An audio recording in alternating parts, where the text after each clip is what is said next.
오늘 말씀에 보니까 내게 고통을 더하신 이유가 내게 평안을 주려 하심이라 라고 말씀을 해요.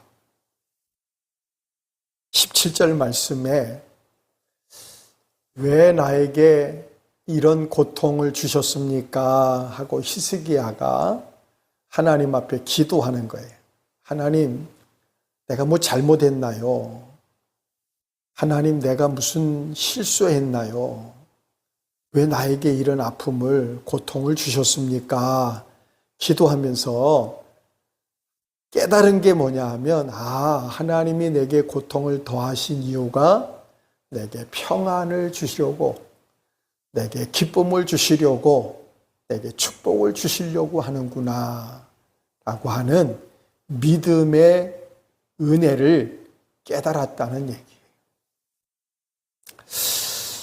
여러분, 우리가 살면서 건강하게 살고 아프지 않고 또 사는데 어려움 없이 그런 복된 가정에서 살아간다. 얼마나 큰 축복인지 몰라요. 가끔 아프리카에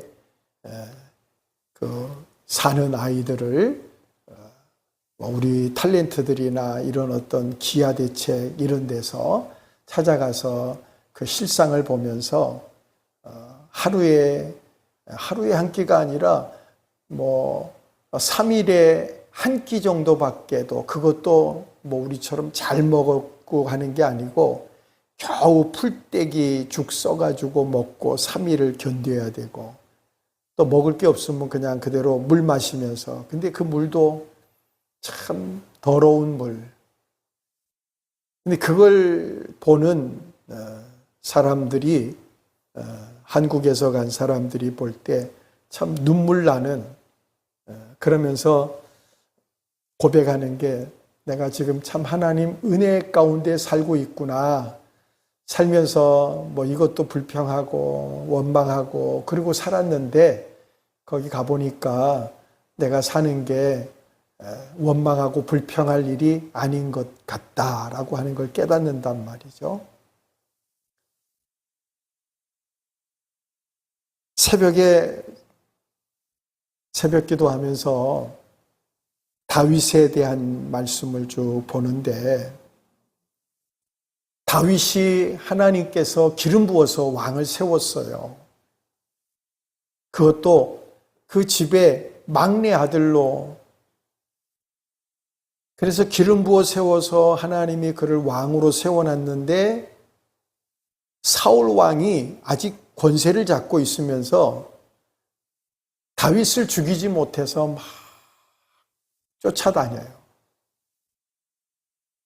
얼마나 힘들게 어렵게 했는지.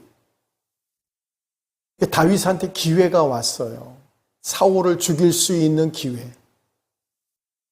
먼저는 동굴 속에 먼저 숨어 있었는데 사울이 그 동굴로 찾아와가지고 거기서 쉬는 거예요. 그리고 주변에 있는 경호원들이나 군인들이 밖에만 경계를 하지 굴 속에는 긴장개치하고 있는데, 굴 속에 다윗이 먼저 와 있었거든요. 그래서 죽일 수 있는 기회가 있는데 다윗의 마음속에는 하나님이 기름 부어 세운 사람이란 말이에요. 내가 내 욕심, 내가 원수 같겠다고 그럴 수 없다. 그래서 그 옆에 있는 물통만, 그리고 군인들 가지고 있는 무기만 들고 그리고 나와요. 나중에 멀리 저 산비탈 밑에서 사울에게, 내가 당신을 죽일 수 있는 기회가 있었다. 여기 당신의 물통하고 여기 무기가 있지 않느냐. 보니까 자기 게 없어진 거예요.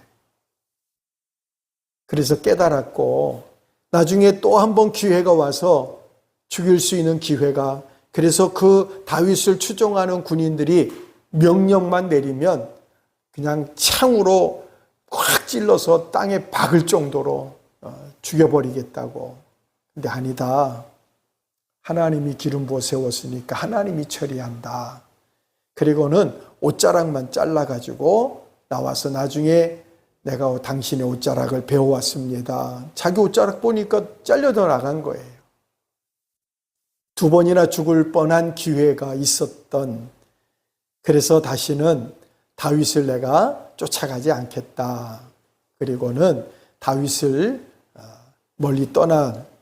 근데 결국에는 다윗이 도망쳐서 갈 데가 없으니까 어디로 가느냐 하면 적국에 숨어서 망명을 가는 거예요. 블레셋 땅으로 가서 거기서 미친 사람처럼 미친 척 해가면서 거기서 살 정도로 정말 왕으로 하나님이 기름 부어 세웠는데 날이 가면 갈수록 더 처참한 삶을 살아가는 거예요.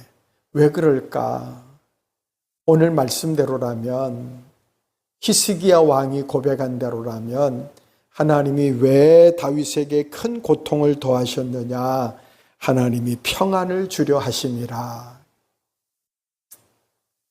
그래서 다윗이 나중에 왕이 되고 또 사울 왕이 죽고 나서 유다와 이스라엘이 이렇게 나누어져서 나라가 분리가 됐었거든요.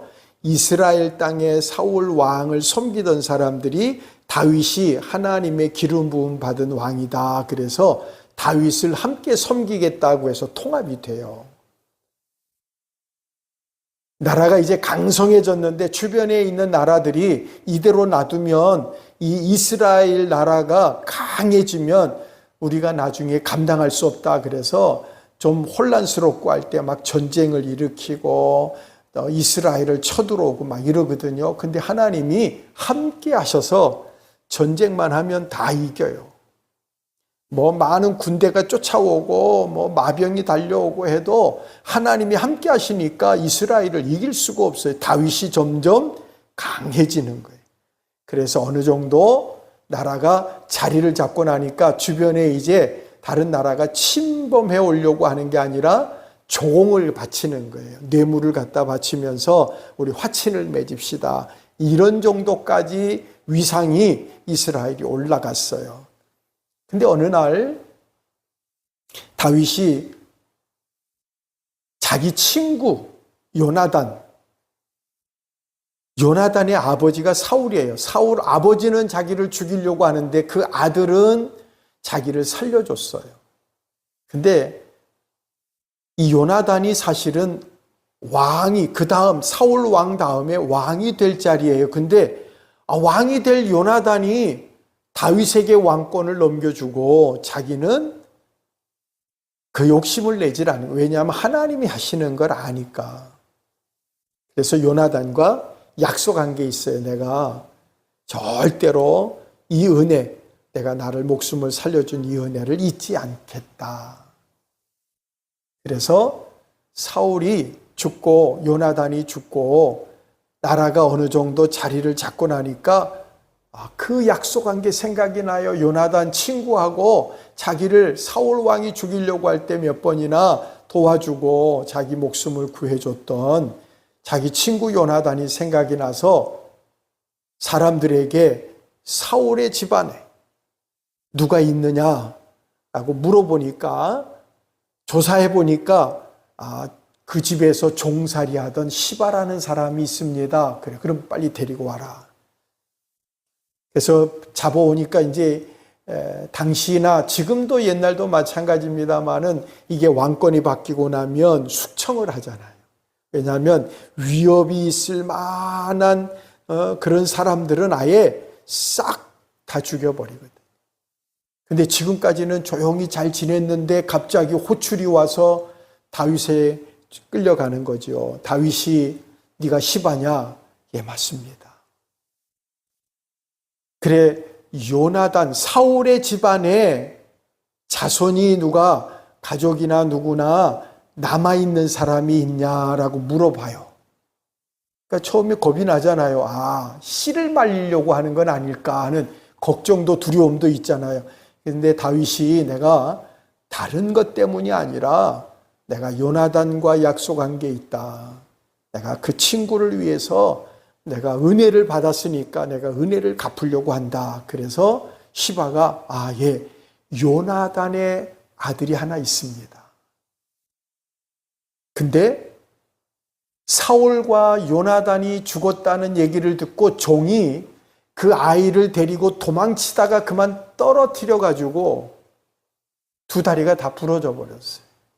부러졌는데 지금 같으면 얼른 병원 가서 뭐 심을 박든지 뭘 부목을 대든지 그런데 그때는 그럴 상황이 못 되잖아요. 그래서 그 아이가 다리가 부러진 대로 그냥 그렇게 살면서 절름발이가 돼요. 두 다리를 다 저는, 그러니까 우리 지금 쉬운 말로 말하면 병신이 다 돼버린 사람을 누가 돌아보겠어요? 아들이 있습니다. 얼른 데리고 와라. 자, 지금까지는 위협도 안 되고 다리도 부러져서 절름발이고 다윗에게 무슨 위협적인 존재도 되지 않는, 그래서 그냥 어렵게 힘들게 그렇게 살아가고 있는 요나단의 아들 무비보셋이라는 사람을 끌고 데리고 왔어요. 무비보셋을 본 다윗이 그를 끌어안고 사울 왕의 소유였던 것을 땅이든 건물이든 다 추려가지고 무비보셋, 이 요나단의 아들 무비보셋에게 다 주어요. 그리고 그 시바에게 너하고 네 가족들하고 내 종들, 내가 부리는 사람들하고 너희는 이 무비보셋의 종이 돼서 내가 사울의 모든 재산을 다시 돌려놨으니까 너희는 그걸 잘 땅도 갈고 농사도 짓고 관리도 잘해서 무비보셋을 잘 섬겨라. 그리고는 다 돌려보내는 거예요. 그리고는 한 가지 더, 무비보셋은 이제 내 상에서 왕이 함께 음식을 먹는 자리에 나와 함께 밥을 먹을 거다라고 공포를 해버려요. 이게 무슨 얘기냐면 왕자처럼 여기는 거예요. 여러분, 분명 우리가 살면서 어려운 일, 그런 어려운 일이 일어나서 무비보셋처럼 왕자로서 이제 대권을 이어갈 아버지 밑에서 아버지가 왕위를 내려놓으면 이제 내가 왕이 될 그런 꿈을 가지고 살아갈 만한 위치에 있던 사람인데 갑자기 아버지, 할아버지가 다 죽으면서 나를 들고 얹히고 갓난아기를 데리고 가다 떨어뜨려서 절름발이가 되어 태어날 땐 잘 멀쩡하게 태어났는데 그가 아마 중간에 살다가 자기 인생을 돌아보면서 얼마나 한탄을 하고 얼마나 낙심이 됐을까. 내가 이렇게 살아야 될까 말아야 될까 뭐 별 생각을 다 하겠죠. 그래도 죽지 못해서 살면서 내가 이렇게 사는 게 맞는지 그럴 때 어느 날 갑자기 다윗의 호출을 받고 다윗의 식탁에 함께 앉아서 밥을 먹고 다윗이 왕이 자기를 아들처럼 여기는 어느 날 갑자기 그렇게 찾아온 오늘 말씀에 내게 큰 고통을 더하신 것이 내게 평안을 주려 하심이라 라고 하는 말씀이에요. 오늘 히스기야가 29년 동안 나라를 다스리는데 성경은 이 히스기야에 대해서 이렇게 말씀하셔요. 그 하나님 여호와 보시기에 선과 정의와 진실함으로 행하였으니 무릇 그 행하는 모든 일 곧 하나님의 전에 수종드는 일이나 율법에나 계명에나 그 하나님을 구하고 열심으로 일심으로 형통했더라 그래요. 모든 행하는 일이 형통했다 그래요. 히스기야는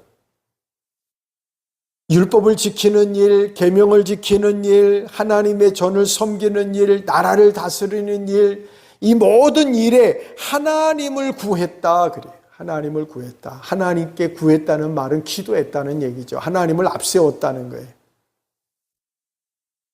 그랬더니 하나님께서 그를 형통하게 하셨다. 오늘 말씀처럼 우리 믿음의 성도들이 시대가 달라졌어도 지금도 하나님을 의지하고 그 하나님을 우리가 잘 섬기면 하나님이 여러분을, 여러분의 가정을, 여러분의 자녀를 형통하게 하실 줄 믿습니다. 히스기야가 이스라엘 하나님 여호와를 의지하였는데 그의 전후 유다 여러 왕 중에 그런 자가 없었으니 곧 저가 여호와께 연합하여 떠나지 아니하고 여호와께서 모세에게 명하신 계명을 지켰더라.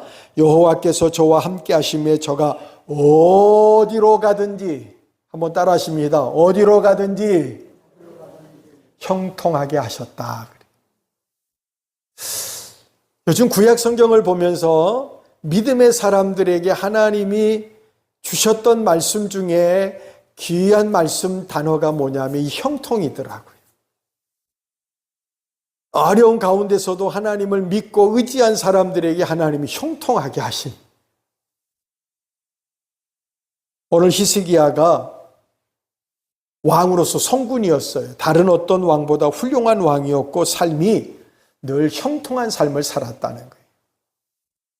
그런데 성경은 그렇게 형통하다 그러고 하나님이 축복하셨는데, 그런데 29년 동안 살면서 그가 두 가지 큰 고난을 겪었는데 그 첫째가 아수르의 침공을 받은 거예요. 그때 당시에 아수르 그러면 아주 강한 나라였어요. 무서운 나라였어요. 이스라엘이 히스기야가 감당하기에 참 어려운 그런 나라가 이 아수르인데 이 아수르가 침공해 온 거예요. 지금도 전쟁을 하면 참 비참하잖아요. 요즘 들어서 가끔 지금 다른 나라에서 전쟁이 일어나는 걸 보면서 사람들이 막 신나게 그러는데, 여러분 이 군대 갔다 온 사람들, 남자들 같은 경우에는 전쟁이 터지고 나면요 다시 군대 가는 사람도 있고, 이제 제대한 사람들 가운데는 민방이라 그래서 이 지역을 지킬 수 있는 군인으로 편성이 되고, 그거보다 이제 더 나이가 들고 나면 그 사람들도 또 싸워야 되는. 그러니까 지금 이스라엘도 그렇고 그 주변에 있는 나라, 지금 전쟁하는 나라들을 보면 그 나라들은 다 싸워요. 그것뿐만 아니라 요즘에는 옛날처럼 전쟁터가 따로 있고 생활하는 데 따로 있는 게 아니라 멀리 로켓을 쏴가지고 지금 살고 있는 병원도 폭파되고 학교도 터지고 뭐 난리잖아요.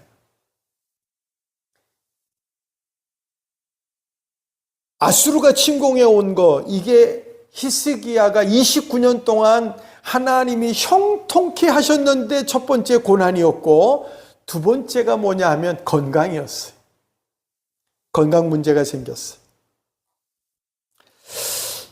히스기야가 하나님 앞에 아수르의 전쟁을 놓고 기도합니다. 이렇게 기도해요. 그룹 사이에 계신 이스라엘의 하나님 만군의 여호와여, 주는 천하만국의 유일하신 하나님이시라. 주께서 천지를 조성하셨나이다.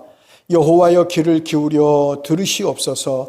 눈을 떠 보시옵소서. 사내림이 사자로 사시는 하나님을 회방한 모든 말을 들으시옵소서.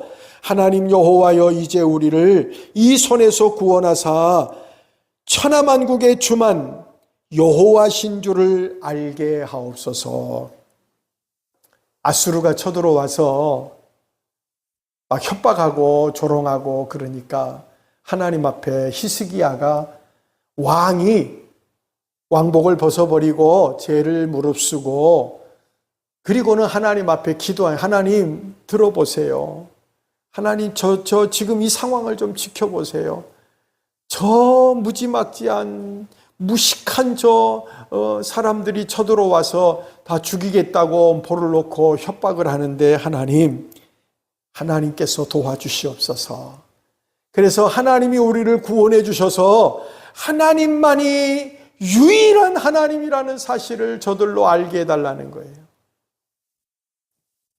그렇게 기도했더니 하나님이 그 기도를 들으시고 저녁에 아수르 진중에 18만 5천 명을 치심으로 아침에 보니까 시체뿐이더라. 여러분, 그날 밤에 히스기야가 기도하고 나니까 하나님이 그날 밤에 적진으로 사자들을 끌고 가셔가지고 천군 천사를 끌고 가셔서 18만 5천 명을 하나님이 다 쳐 죽여버리셨다는 거예요. 밤에 잠자고 있는데. 히스기야는 나라의 위기, 우리도 우리가 만나는 모든 위기들 가운데 그 위기를 극복하는 그게 기도였다는 거예요. 그게 믿음이었다는 거예요. 자, 두 번째, 히스기야가 병들었어요. 뭐 어디 병들어서 조금 치료받으면 나고 이런 정도가 아니라 하나님의 선지자가 히스기야 왕에게 와서 이렇게 하나님의 말씀을 전합니다.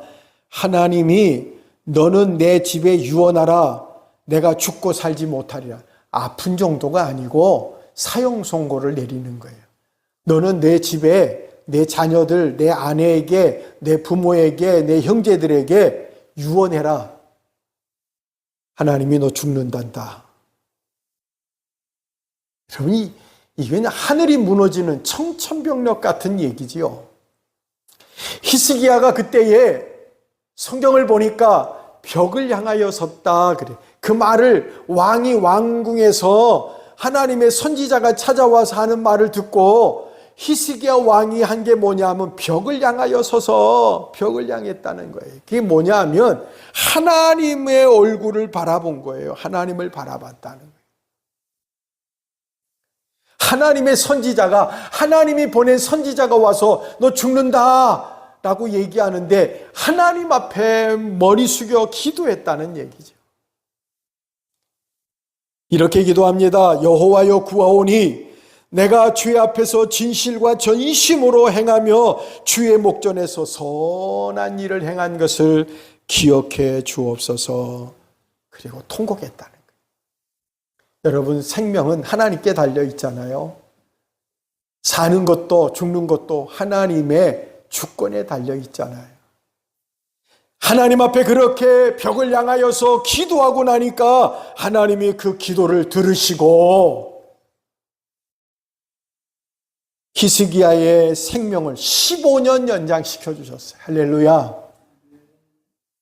여러분, 지금 기도하시면 하나님이 히스기야처럼 15년 연장시켜 주실 거예요. 하나님이 15년 연장시켜 주시고 믿지 못할까 봐 하나님이 선지자를 통해서 뭐라고 말씀하느냐 하면 그 증거로 해 그림자가, 여러분, 해가 지나가면 그림자가 지잖아요. 그래서 그 그림자를 통해서 어떤 사람들은 시간이 몇 시 정도 되는가로 알 정도로 해가 지나가면서 그림자가, 여러분, 해가 이쪽에서 만약에 뜬다면 해 그림자는 이쪽으로 질 거고 해가 넘어갈 때쯤 되면 이쪽으로 그림자가 비출 거 아니에요. 그러니까 그 그림자를 하나님께서 15도를 뒤로 물러가게 했다는 거예요. 10도를. 해 그림자가 10도 뒤로 물러가게 했다. 여러분, 해가 뒤로 물러갔다는 얘기거든요. 세상에 기적 같은 일이 일어나도 어떻게 해가 뒤로 물러가요? 그런 일은 지금 과학자들이 들으면 콧방귀도 안 낄 거예요. 왜? 그거는 지금 역사 이래 그런 일이 없다는 거예요. 그런데 놀라운 건요, 달나라에 사람을 보내야 되는데 궤도를 계산하고 하는데 계산이 안 맞더래요. 그래서 사람들이 아무리 슈퍼컴퓨터를 돌리고 계산해봐도 뭔가 좀 시간이 안 맞아요. 그래가지고 고민하고 있는데 그 중에 과학자들 중에서 기독교인, 교회 다니는 과학자가 있었는데 성경에 이런 말이 있더라. 해 그림자가 10도 물러갔다 그러더라. 그리고 전쟁하는데 하나님께서 손을 들고 기도하니까 해 그림자가 중천에서 움직이지 않고 있었다 그러더라. 처음에 들었을 땐 기가 막힐 거예요. 코도 막히고 말도 안 되는 얘기를 교회 다니는 사람들이 떠들어대니까. 근데 그걸 계산해 보니까 하루가 나오더래요. 믿든지 안 믿든지 우리는 하나님이 하시는 일이 해 그림자가 오늘 히스기야를 하나님이 생명을 연장시켜 주시면서 10도 뒤로 물러가게 해주셨다는 사실을 우리는 믿는 거예요. 하나님이 큰 고난을 통해서 히스기야에게 뭘 말씀해 주고 싶을까? 도대체 히스기야에게 생명의 위협을 느낄 만큼 죽을 고비를 넘기면서 전쟁을 통해서 뭘 말씀해 주고 싶을까? 오늘 우리가 받는 이 고난을 통해서 이 고난이 어떤 의미가 있을까? 여러분, 고난, 고통 이런 얘기하니까 너무 센 것 같아요. 그래서 말씀을 준비하다가 하나님이 너무 고난, 고통 이런 게 우리하고 좀 현실감이 좀 없는 것 같아서 기도하다가 깨닫는 게 뭐냐면 어려움인 것 같아요. 어려움. 오늘 다시 말씀을 드리면 내게 큰 어려움을 더하신 이유는 내게 평안을 주려 하심이라. 할렐루야. 여러분, 살다 보면 어려움이 다 있잖아요. 사업하다가도 어려움이 오고, 때로는 뭘 잘하다가도 갑자기 어려움이 오고, 건강하다가도 아프기도 하고, 어려움이라는 건 우리에게 일상적으로 오잖아요.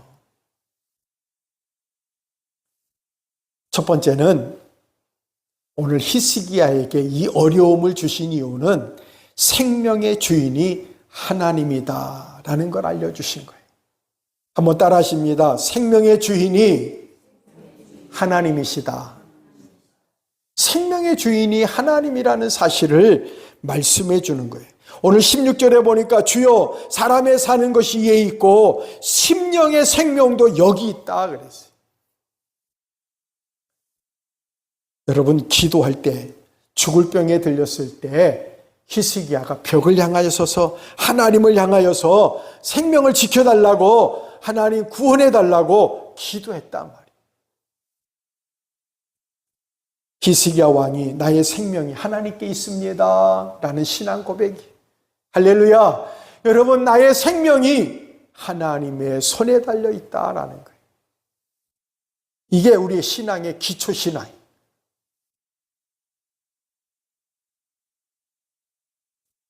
여러분 살면서 히스기야처럼 때로는 어려운 문제들이 있잖아요. 경제도, 사업도, 가정도, 자녀도, 건강도. 어려운 일이 있을 때 우리는 이걸 가지고 이리 궁리하고 저리 궁리해 보지만 그건 지혜가 아니에요.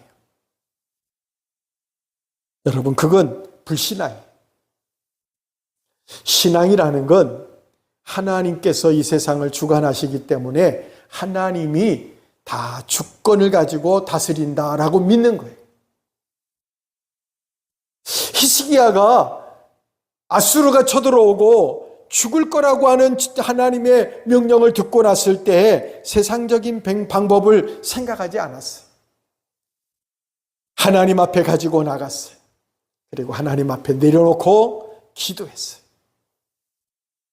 여러분, 우리의 문제도 같아요. 기도하세요. 하나님은 능치 못함이 없어요. 우리가 불가능한 것 같고 우리가 걱정하겠지만 하나님은 능치 못함이 없으셔요. 자, 하나님이 선지자를 보내서 응답하시고 나서 히스기야에게 21절에 보니까 이렇게 말씀합니다. 한 뭉치 무화과를 취하여 종처에 붙이면 왕이 나으리라 그래. 무화과 나무 열매를 갖다 붙이면 낫는다 그래요? 여러분, 이 무화과가 무슨 약이 됩니까? 우리가 그 말씀 들었을 때 무슨 말도 안 되는 얘기를, 그러나 그 말씀을 듣고 그 말씀을 믿고 순종했더니 하나님이 고쳐주셨어요. 할렐루야. 실로암에 가서 소경이 눈을 씻으라고 하니까 가서 씻었더니 보였어요. 나만 장군은 요단강에 7번 씻으라고 해서 씻었더니 문둥병이 깨끗이 나았어요.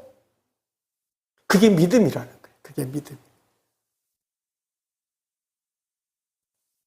여러분, 하나님이 나의 생명의 주인이라는 사실을 기억하시기 바랍니다. 두 번째는 치료의 은총은 주께 있어요. 지난주에도 말씀을 드렸는데 어떤 사람이 막 아파서 병원마다 다 다니고 약도 다 쓰고 민간요법도 다 하고, 근데 어느 날 아무리 병원 가서 치료받고 수술받고 해도 안 낫고 아프고 괴롭고, 그러니까 전도 받아가지고 교회 가서 기도하면 낫는다 그래서 가서 기도했는데 성령을 받고 뜨거워가지고 병원 갔더니 깨끗하게 낫다는 거예요. 그랬더니 의사가 하는 말이 쓸 만큼 약을 써서 낫다는 거예요. 먹을 만큼 먹어서 낫다는 거예요. 그럼 우리는 알잖아요. 기도하는 사람은 알잖아요. 기도해 본 사람은 아는 거예요. 그건 아니에요. 그건 기도로 나은 거예요. 그건 하나님의 은혜로 주님이 치료해 주신 거예요. 여러분, 믿음 없는 사람이 되지 말고 믿음 있는 성도가 되기를 주 이름으로 축원합니다. 여러분, 요즘 의학이 얼마나 발달했는지 아십니까? 피 한 방울로 수십 가지 질병을 찾아냅니다. 요즘 더 기가 막힌 건요, 의사들이 AI에다가 물어보면요, 더 기가 막힌 질병도 찾아낸대요. 뭐 현미경으로 쳐다보고 그리고 내시경을 집어넣어서 봐가지고 찾아낼 수 없는 숨어있는 작은 것도요, AI는 찾아낸다는 거예요. 그런 세상을 삽니다. 레이저로 여러분, 우리 뱃속에 있는 돌, 담석이라고 그러잖아요. 그것도 깨요. 밖에서 레이저 가지고 깨는데 그게 산산조각이 내서 소변으로 빠져나오는 거예요. 내시경을 위에다 대장에다 집어넣고 들여다보고 종종도 잘라내고 또 거기 안에 집어넣어서 뭐가 문제가 있는지 찾아내서 치료도 해요. 요즘엔 여러분, 이식이 얼마나, 옛날에는 이식을 받고 나면 부작용 때문에 잘못하면 죽을 수도 있어요. 굉장히 어려운 수술인데 지금은 창자도 뜯어내고 남의 창자도 갖다 붙이고 심장도 바꿔놓고 간도 바꿔놓고, 여러분 얼마나 그런 세상을 지금 살고 있는지 몰라요. 그런데 그런 의학이 발달한 최첨단 시대를 살고 있는데 여러분, 인간이 왜 그렇게 다 죽습니까? 여러분, 지금 우리가 생각하는 대로라면 사람이 안 죽어야 되는데 아직도 병원이 제일 잘 되는 데가 병원인 것 같아요. 병원은 계속 잘 되는 것 같아요. 병원의 영안실은 여전히 10,000원이라 그래요. 약도 의술도 여러분 한계가 있다는 얘기예요. 그건 한계가 있어요. 사람이 치료는 해요. 사람이 때로는 칼 가지고 또 약을 가지고 뭐 도구들을 가지고 치료는 사람이 해요. 그러나 치유는, 고치는 건 하나님만 하셔요. 할렐루야. 고치는 건 하나님만 하셔요. 찢어내고 잘라내고 갖다 붙이고 하는 거, 치료하는 거는 사람이 해요. 뭐 기술을 다 동원해서 아주 저 세계적인 기술자를 데리고 와서 해도 다 치료는 해요. 치료는 꼬매고 갖다 붙이고 뭐 하는 건 할 수 있어요. 그러나 그 사람이 그렇게 수술하고 나서 아무 부작용 없이 다시 생명을 연장받아서 살아갈 수 있고 사는 건, 치유는 하나님만 하시는 거예요. 할렐루야. 여러분, 하나님이 여러분을 치유하실 줄 믿습니다.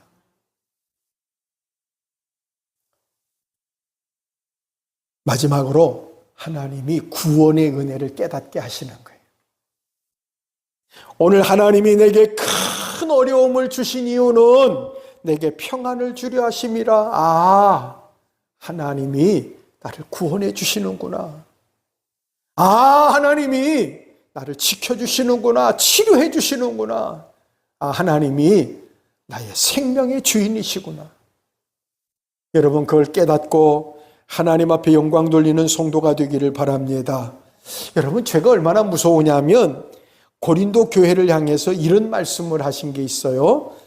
너희 중에 어떤 이는 간음하다가 23,000명이 죽었고 그러니 너희는 간음하지 마라. 너희 중에 어떤 이는 원망하다가 멸망당하였으니 너희는 원망하지 마라. 여러분 간음하다가 23,000명이 죽었다. 여러분 간음죄가 얼마나 크냐?